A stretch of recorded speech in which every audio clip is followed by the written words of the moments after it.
लो भाई, ये है loss of energy on connecting the two capacitor. ठीक है, देखो एक कैपेसिटर तुम्हारे पास ये है C1, दूसरा कैपेसिटर कितना है C2।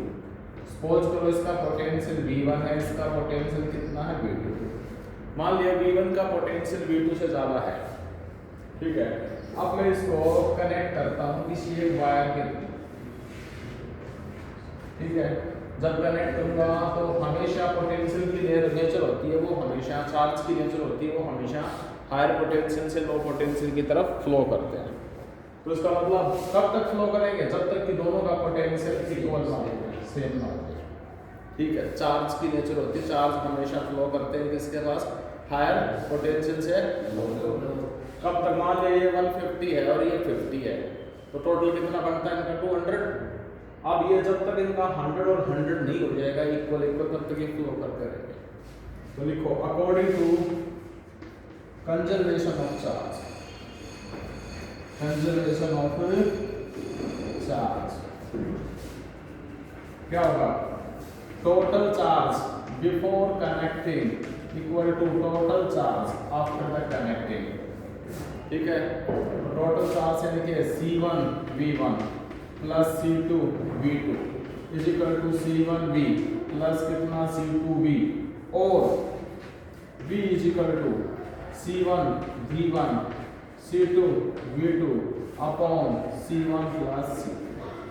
ठीक है, ये तो आ गया इनका कॉमन पोटेंशियल। क्या आ गया, कॉमन पोटेंशियल। अब एक क्वेश्चन है, जब देखो यहाँ से चार्ज फ्लो करके उस तरफ जाएंगे तो इसमें एक इंस्टेंट वायर के अंदर जब चार्ज फ्लो करेंगे तो करंट तो बढ़ेगा ना। तो उस वायर का अपना कोई रेजिस्टेंस भी है और वायर के अंदर करंट भी आ गया, तो इसका मतलब स्मॉल अमाउंट में क्या है, हीट बनती है। तो इसका मतलब तुम्हारी एनर्जी लॉस होगी in the form of heat. तो इसका मतलब लॉस हुई है तो कहीं ना कहीं इनिशियल एनर्जी थी वो फाइनल एनर्जी से तो ज़्यादा थी, तभी तो लॉस कंसिडर होगा। मानते हो? तो उसका मतलब इनिशियल एनर्जी में से हमें क्या करना पड़ेगा, फाइनल एनर्जी को माइनस करना पड़ेगा, तो हमारी आ जाएगी लॉस ऑफ एनर्जी। देखो एक बार ये नोट करो, पढ़ा पड़ेगा इसको, कर लिया। चलो नोट देखो,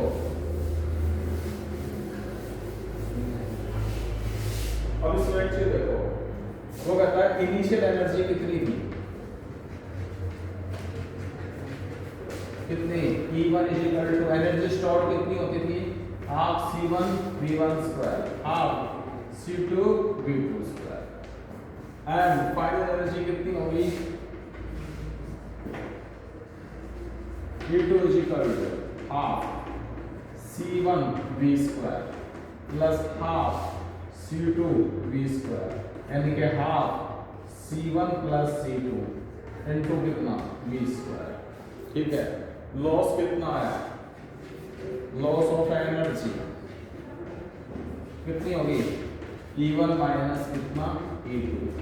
E1 कितना है, half C1 V1 square half C2 V2 square, and कितना माइनस कितना half C1 plus C2 V square. और V की वैल्यू क्या रखेंगे, जो हमने फाइंड की थी ना कॉमन पोटेंशियल से, कितनी वैल्यू थी, C1 V1 C2 V2 upon C1 plus C2 का होल स्क्वायर।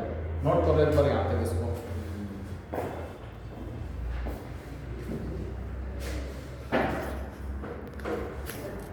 चलो अब इसको सॉल्व करते हैं।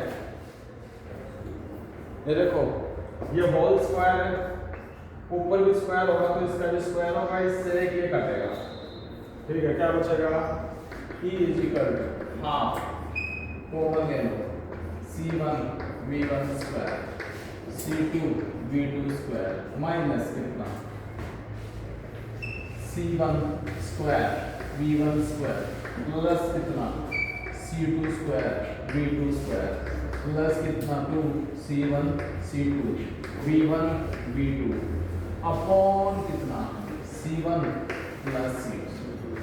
अब इसका एलसीएम ले लो, एलसीएम लो तो E is equal to half कितना हो जाएगा C1 square V1 square C1 C2 V1 square plus कितना C1 C2 V2 square plus कितना C2 square V2 square, bracket open करो, C1 square V1 square minus C2 square V2 square minus 2 C1 C2 V1 V2 upon कितना C1 plus C2। क्या चीज cancel हो रही है देखो, ये गया, यस सर, ये गया, इसे ये गया, C1 C2 C1 C2 C1 C2 दोनों में कॉमन है, तो कितना आ जाएगा हाफ C1 C2 तुम्हारा आ जाएगा कॉमन, ब्रैकेट में क्या बचेगा V1 square V2 square minus 2 V1 V2 upon कितना C1 प्लस C2।